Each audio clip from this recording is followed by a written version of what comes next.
Hello বন্ধুরা, আসসালামু আলাইকুম। শিল্পী কুকিং হোমে স্বাগতম। আজকে আমি আপনাদেরকে চেপা শুটকির স্পেশাল ভর্তা তৈরি করে দেখাবো। এটি আমাদের দেশের বৃহত্তম ময়মনসিংহ অঞ্চলের একটি জনপ্রিয় খাবার। ময়মনসিংহের এক ভাই আমাকে এই রেসিপিটি তৈরির জন্য আমাকে রিকোয়েস্ট করেছেন। উনি নিয়মিত আমার চ্যানেলটি ফলো করেন। উনার হেল্প নিয়েই এই রেসিপিটি তৈরি করেছি। চেপা শুটকির ভর্তা তৈরির রেসিপিতে যাবার আগে আপনারা আমার চ্যানেলে নতুন হলে চ্যানেলটি সাবস্ক্রাইব করে নিন।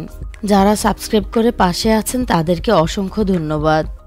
চেপা শুটকির ভর্তা তৈরির জন্য আমার লাগবে কিছু রসুন, চেপা শুটকি, কাঁচামরিচ, ধনেপাতা, লবণ, সরিষার তৈল ও পেঁয়াজ। ফ্রাই প্যানে দিয়ে দিচ্ছি একটি বড় সাইজের রসুন কুচি। রসুনটাকে আমি টেলে নিচ্ছি।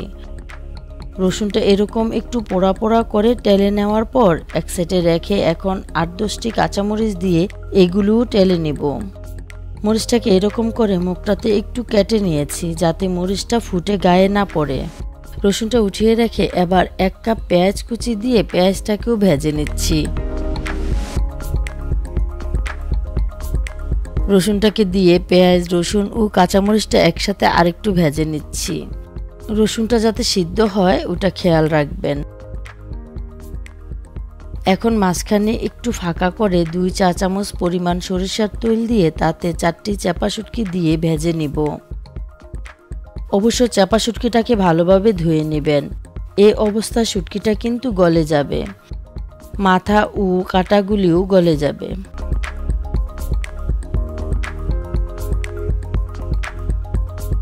শুটকিটা গলে যাবার পর একটু নেড়ে ভাজি করে অন্যান্য আইটেমের সাথে মিশিয়ে নিচ্ছি। এবার কিছু ধনেপাতা দিয়ে মিশিয়ে 30 সেকেন্ডের মতো নেড়ে উঠিয়ে ঠান্ডা হওয়ার জন্য রেখে দিব। ঠান্ডা হওয়ার পর এখন সবগুলি আইটেম হাত দিয়ে কষলিয়ে মিশিয়ে ভর্তাটা তৈরি করব। আমি এখানে কোনো বাটাবাটির ঝামেলা করব না, সম্পূর্ণ হাত দিয়ে মেখে কাজটা সারব। যেহেতু মরিচ আছে তাই একটি গ্লাভস পরে নিয়েছি। প্রথমে মরিচগুলি পিষে নিব। স্বাদ মতো লবণ দিয়ে মরিচটা পিষে নিচ্ছি।